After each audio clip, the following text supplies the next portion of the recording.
Hello, my name is Lauren and welcome to the Theoretical YouTube channel, where today we're going to try and ruin everybody's childhood. So, does anybody remember to way back at the beginning of this channel when I made one of our early videos on how many of the Disney princesses could read? What, you mean most of our viewing audience hasn't been here the whole time? Pfft, shocking. Anyway, ever since that video, I've been trying to look for more ways to explore the Disney princess pantheon.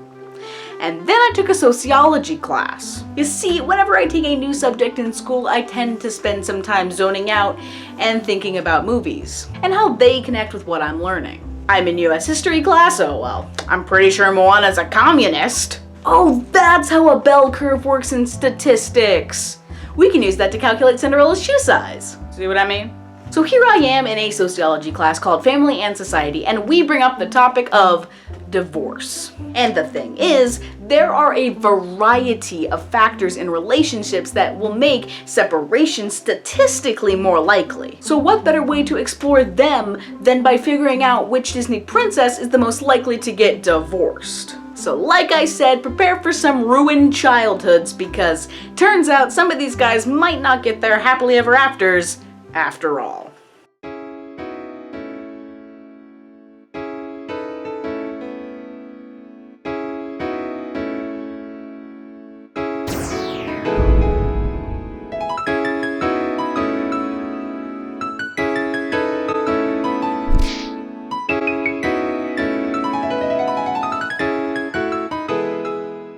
So what kind of factors really put a strain on relationships? Well, I'm glad you asked, because the answer is actually kind of complicated. Especially since not all conditions have the same weight or severity. For instance, physical abuse is a whole lot worse than having overbearing in-laws. So, taking information from a couple studies on the causes of divorce, I've categorized different factors into 4 tiers. You've got the really bad stuff like infidelity and physical abuse, religious differences, and getting married too early, which nowadays pretty much means before you're 18. The second tier with communication problems, disapproving in-laws, and mental illness. The not technically as big a deal statistically section with alcoholism and risk-taking behaviors. And then there's actually a few conditions that will get people to stay in bad relationships, like having financial problems or children. And if that sounds counterintuitive, I'll explain later. Anyway, if each tier actually has a point value assigned to it, all the way from +3 to -1, then we can look at each princess's relationship, add some totals, and the ones with the lowest scores are more likely to stay together. Like golf! But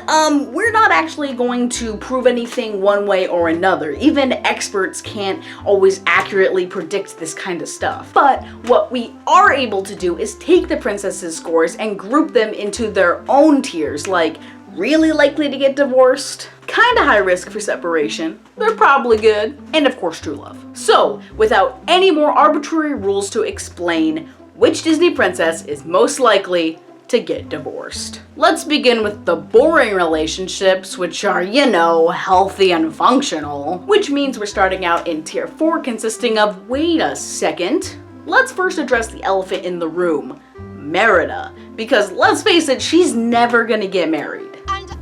Shooting for my own hand.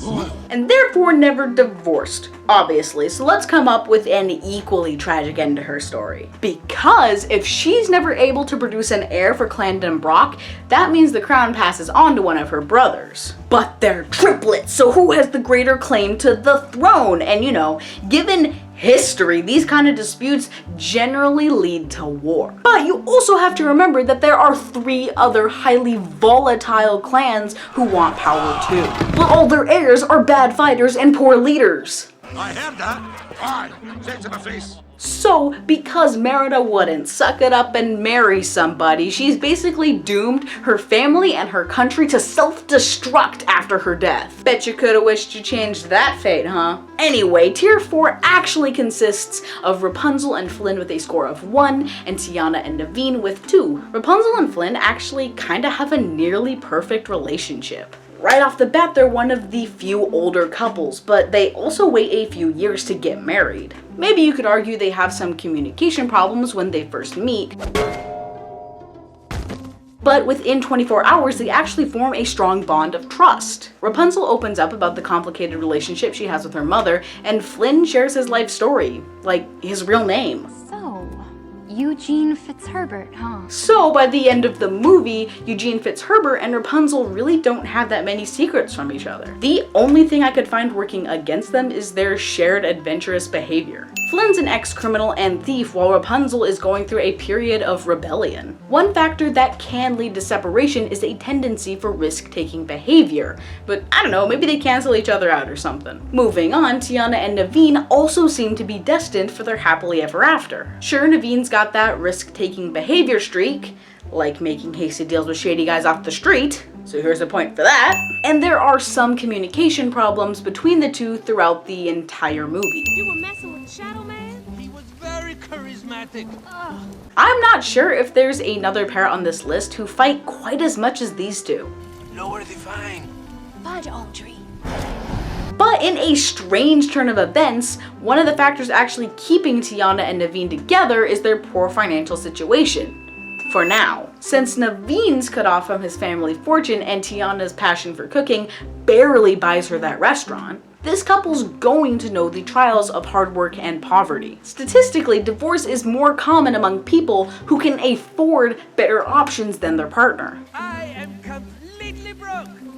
So since Naveen is actually dependent on his wife's income, they're more likely to stay together for purely financial benefit. Also, they seem to love each other and stuff, so I guess that works out. Moving on up or down to tier 3, we have Cinderella and Snow White with scores of 3 and 4 and husbands with no names. Let's start out with the very first Disney princess, Snow White, and her partner, the prince. The thing about this tier is that we actually don't get to see much of these guys' relationships, so it's hard to diagnose any problems. Honestly, one of them spends more time with dwarves than her boyfriend. But the one thing that we can say without a doubt about Snow White's relationship is that she got married too early at age 14 to a guy who, let's face it, was probably a whole lot older. So let's slap a whole 3 points onto that and move on with our day. As for Cinderella, we fortunately have a little bit more insight into her relationship with Prince Charming. First of all, is this just the mother of all communication problems? I mean, number 1, they didn't even learn the other's name. Number 2, she couldn't tell him that there was a magic spell, or at the very least that she had a curfew. And number 3, he didn't even remember what she looked like. Who on earth was rooting for this relationship? Anyway, add 2 points for that, and another 2 for the in-law situation. Both sets of parents are actually kind of the problem here because, hello, evil stepmother, who abused her daughter half her life and tried to get you to marry her 2 other obnoxious kids. Yeah, who wouldn't want to marry into that family? But on the other hand, the king wanted his son to marry a princess, so anything other than actual royalty ends up being kind of a disappointment. Like, no matter how well Cinderella adapts to her new life, she'll never be good enough in the eyes of her father-in-law. So yeah, who wants to go to that Thanksgiving dinner? Tier 2 is where things really start falling apart and where we find the most relationships. We've got Aurora and Philip, Belle and the Beast, Jasmine and Aladdin, and Mulan and Chang. With a score of 6, Sleeping Beauty and Prince Philip carry on the tradition of older princesses where we don't actually get to see their relationships. They may have walked with each other once upon a dream, but Aurora only has 18 lines in this whole movie. So we've definitely got one of those classic communication problems popping up again. Plus the fact that it's an arranged marriage at age 16, so slap on another 3 points for that. And another for risk-taking behavior because Sleeping Beauty is like the poster child for making rash decisions. In the span of one day, she falls in love with some random guy in the woods, runs away from home, decides to reach out and touch his glowing spindle, and dooms her entire kingdom to eternal slumber. Good job! Next!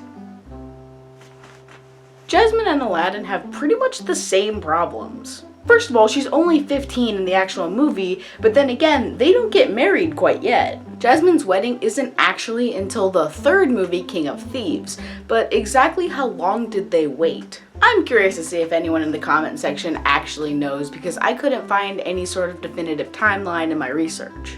So correct me if I'm wrong, but I'm going to say that they waited less than 3 years and that she was married before the age of 18. After that, they still have the communication problems that seem to plague all these movies. But come on, he changed his hat. He's not a new person. Genie pretty much gives the advice that all of these movies need at this point. Tell her the truth! No way!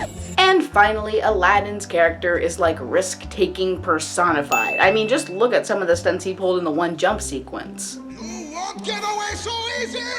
You think that was easy? And agreeing to help this clearly evil guy escape from prison in order to go treasure hunting on a whim. Yep, that happens. Belle and the Beast. Well, right off the bat, since she's only 17, we can charge them with an early marriage. But at least they built a relationship over time and not a couple days. Still, I'm not feeling generous. And now we get to the really uncomfortable portion of this video where I briefly mention physical abuse. Because while I'm not one to subscribe to the whole Belle has Stockholm Syndrome theory, it's undeniable that she was the Beast's prisoner. And his temper drove him into violent fits of rage where he lashed out at those around him. Stop! Get out! No! Get out! He tries to starve her, terrify her, and bribe her all throughout the runtime of this movie. If she doesn't eat with me, then she doesn't eat at all. We're told he's changed, but can't we really believe that? And even so, their relationship started in this horrific place. Then go ahead and starve! So maybe it's not the best Disney relationship to model your life after. Just a thought. And rounding out this tier, we have Mulan and Shang, who obviously have the most romantic dialogue in all of Disney. You fight good. They got married in the second movie, but it's still too early since she's only 16, so 3 points for that. And 2 points for communication problems, but at least they make sense this time. After all, things are going to be a little bit awkward in your relationship if one of you is cross-dressing for months and the other has no idea what's going on. And then is legally supposed to kill you for it, but that's like irrelevant at this point since the real moments you see how badly Mulan and Shang communicate is in Mulan 2. Sure, Mushu's trying to break them up, but the thing is, it almost works. He knew exactly which weak points to target in the relationship, which really does uncover some issues that they have. And if she's laughing to your face, imagine what she's saying behind your back.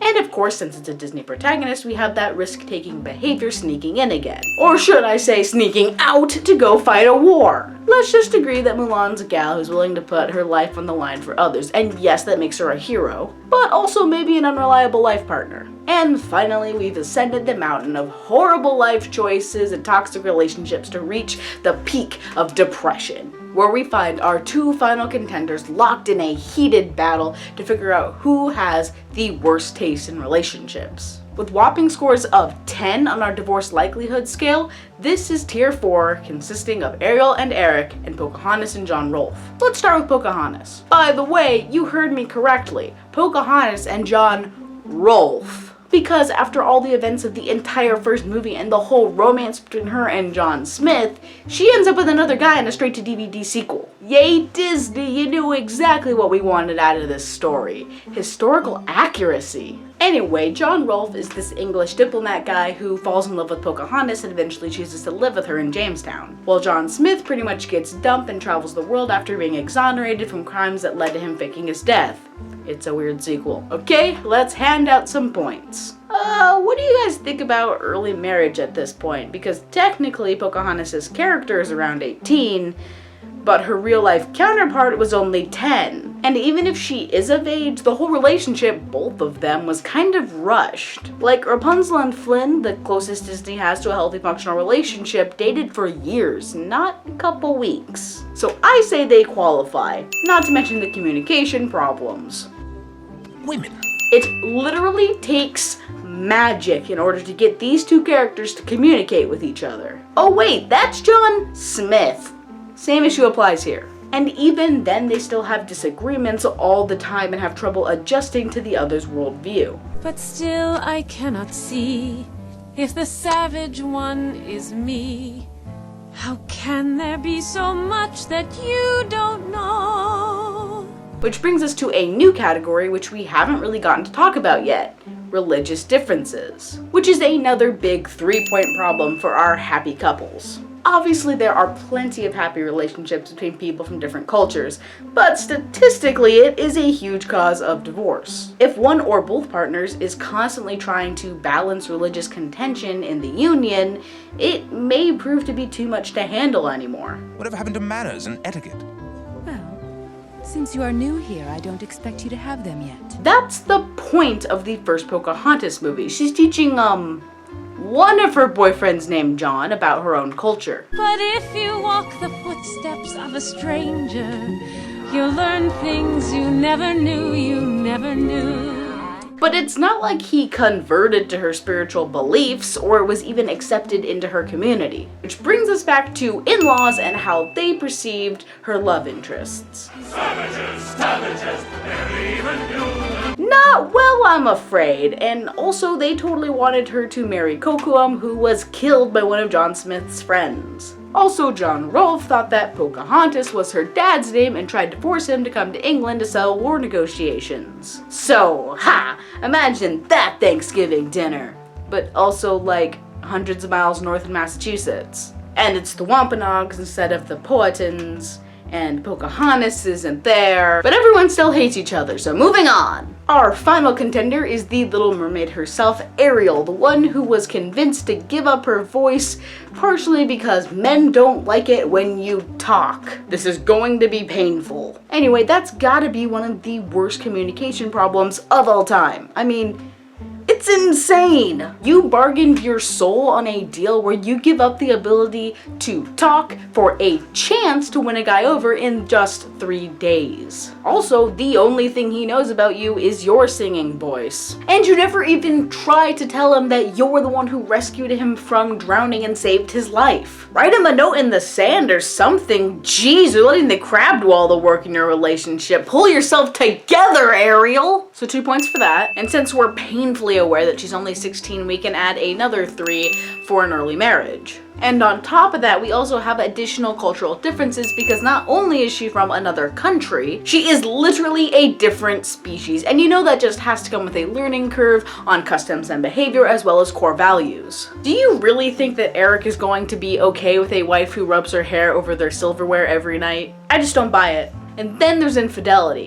Kind of. I'm just saying Eric is the only Disney prince with 2 weddings in 1 movie, and maybe we could chalk it up to Ursula's magic, but I don't know, he was totally ready to marry Vanessa. In which case, who knows what the future holds for them? I mean, this guy doesn't look like he wants to be tied down. However, they do have a daughter, and if we're really looking at things statistically here, separation and divorce are less common in couples who have children. I guess they save a point on this one. Melody may just be the product of a sequel, but she might also be the only thing that's holding this relationship together. So Pocahontas and Ariel are tied, huh? Well, honestly, if I had to pick a worse couple, I'd have to go with Ariel and Eric. They've got a lot of other little problems that don't quite add up to full points. Like you've got the disapproving in-laws and that ever-present risk-taking behavior that Ariel showcases. Anyway, like I said before, this system of rating and ranking isn't perfect. And not all relationships are the same.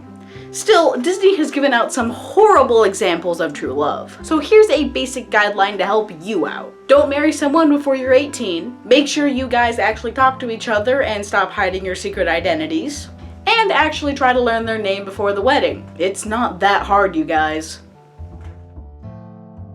Hey, if you liked this video, why don't you tell us about it in the comment section down here. We read everything you guys send to us and love to hear feedback on what we do. For more content similar to this, you can subscribe to our channel and ring the little bell icon for fancy notifications. You can also follow us on Twitter at theory_central, where we post stuff once in a while. It's pretty cool. But I think that's everything we have for you today. So thanks for watching, and I'll see you later. Please attempt to be a gentleman. But who am I kidding? I've never actually been on a date in my life.